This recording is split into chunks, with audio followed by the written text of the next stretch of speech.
So, you've probably heard of some of the godly add-ons in other softwares like AnimBot for Maya. Well, what if I told you there's an AnimBot for Blender, but better? Well, I'd be lying, because sadly we don't have one, but there's still a ton of really cool and helpful add-ons that Blender has. Let's go through them. The first add-on is the Ultimate Animators bundle. It offers a lot of helpful tools such as Amplify, which lets you adjust the intensity of your animations, or Flatten Handles, which will just flatten the hold keyframes. We also have Randomize, which is a polishing tool to give some of that organic randomness to your animation loops. And lastly, the Tween tool, which is an easy to use slider for creating stuff such as breakdowns, overshoots and anticipations. Now, have you ever looked at your timeline to adjust a few keyframes just to be hit with the absolute realization of how much keyframes you really have and how messy and confusing it all looks? And sometimes those keyframes, like the static channels, don't even help you.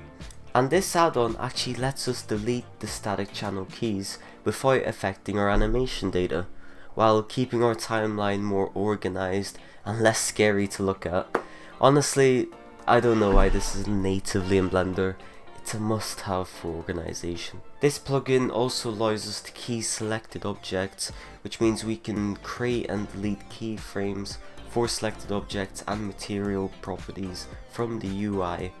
It also allows us to copy animation data from one object to multiple objects. We only went through around half the features and you can already see how helpful this add-on is, but it is paid, costs around $50, so it's up to you if it's worth the price. The second tool is called Ghost Tool, which does one really important thing and it does it well, and it's called onion skinning, which again, I don't know why this isn't natively in Blender already. It really does show how Blender lacks in animation, but anyways, this add-on allows you to have multiple frames of your animation in the viewport simultaneously, and it's there to primarily help you with both timing and spacing and to see if everything's lined up correctly. The third add-on is called Animation Layers, which is an add-on which simplifies the NLA editor and lets you animate in a standard layered animation workflow.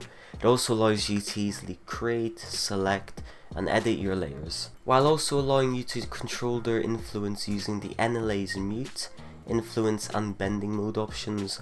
Of course, you can always merge your layers together or bake them into a new layer. This is also a paid add-on which costs $28. The fourth add-on is called Horde. It's a powerful add-on which lets you add a customizable crowd system to your scene with only several clicks. And the cherry on top is that it already comes with 3D characters, which means you don't have to spend a few hours making your own characters just to be able to make a crowd. The characters that come with the add-on include Human Professional, Human Casual, Zombie Bear and Zombie Clothed, and it does state they are planning to add more in their free updates, which you can download if you already have a license. Here's the step-by-step process of how the add-on works. So first you would pick the characters you want, so humans or zombies.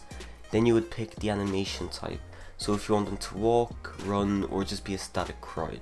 Then you pick the system type, which is either geometry nodes or voids, and then you can just add or draw in your crowd, and it's as simple as that. Then once you've added them in, you have more specific settings like the population of the crowd, the character speed, character spread and so much more.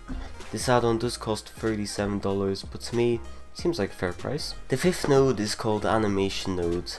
Now, I'm not going to go into depth into this add-on because I have very limited experience in it, and I'm not going to pretend like I know it. But Animation Nodes is a node-based visual scripting system designed for motion graphics. It is nodes such as change spline direction, hair data, and animation matrix. It has over 100 other nodes to explore as well. It's worth checking out if you're interested in more the 3D graphic design side of animation, and it's completely free. The sixth add-on is called AnimAide. So when animating in Blender, we don't have that much options to manipulate keys on an F-curve, and this is where AnimAide comes in. There's a ton of great tools like push-pull, which would exaggerate or decrease the intensity of all of your selected keys on a graph. A tween tool which would add a simple linear transition between the neighbouring keys. and wave noise, which adds random values to the selected keys when moving to the right, and the wave pattern when moving to the left. Something I love about this, which makes my life slightly faster, is how I can organize my keyframes. Instead of right clicking and going to keyframe type and selecting my keyframe type, I can just use the AnimAide panel to switch the keyframe type. It may be the same amount of clicks, but it's a bit more efficient for me, and it's completely free as well. The 7th add-on is called Skin Selection. I believe it's very similar to what Rumba does, where it allows you to select bone controls intuitively by clicking the mesh surface. The description does state it's compatible with any rig or armature. It just might take a few minutes to set up, and it only costs $10, which isn't too bad. The 8th add-on is called XPosePicker. So if you ever worked in a studio, this may be perfect for you, because lots of studios have a similar tool incorporated into their softwares for ease of use. With XPosePicker, you're able to create layouts and control your character easier and faster than before. It works with almost any rig. You can have other stuff like a custom key map, a highly customizable window layout, and it's even cross-platform. So this add-on will not only work with Blender, but it can also be ported to Unreal Engine and Maya, all at the price of $30. The 9th add-on is called Dynamic Parent. It's basically just an add-on which lets you quickly enable or disable parent-child relationships between objects. It's perfect for animations like picking something up or throwing an object, and it's completely free. The 10th add-on is AnimAll. It lets you animate stuff you previously couldn't do in Blender, like the vertices in your mesh, edge creases, vertex colors, shape keys, and even UVs. It's great for creating smears in your animation, and to make it even better, it's completely free. Thank you guys so much for watching. If you hated the video, please dislike, I would appreciate it.